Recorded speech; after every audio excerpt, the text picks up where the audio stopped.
बेहतरीन drama serial 4 के इस एपिसोड में आप देखेंगे कि कमाल इरसा से कहता है कि तुमने मेरी डील का बहुत ही नाजायज़ फ़ायदा उठा लिया है।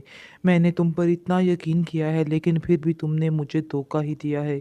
मैं तो बड़ी देर पहले ही समझ चुका था कि तुम्हारे दिल में क्या चल रहा है और क्यों तुम आखिर इतनी लागर हो चुकी हो। आखिर इस बात की ऐसी क्या वजह बनी है जो ये सब कुछ हो रहा है।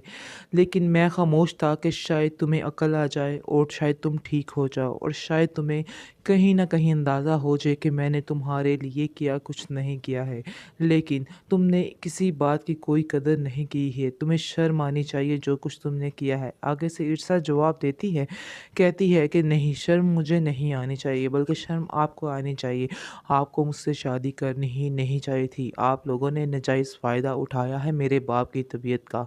इस पर कमाल कहता है कि तुम थोड़ी शर्म करो, तुम्हें बिल्कुल भी लिहाज नहीं है कि आखिर शादी आप लोगों की मर्ज़ी से हुई थी, मेरी मर्ज़ी से नहीं हुई थी।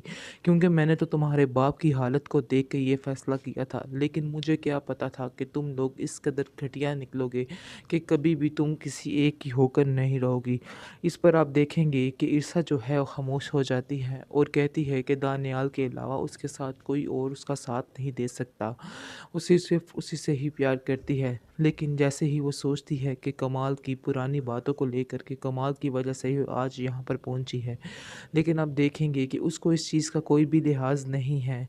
उसको बिल्कुल भी अफ़सोस नहीं है इस बात का कि जो कुछ उसने किया है, लेकिन वो अपनी ही बात पर अटकी हुई है और वो समझ रही है कि जो कुछ उसने किया है वही बिल्कुल ठीक है और जो कुछ वो कर रही है वही ठीक है।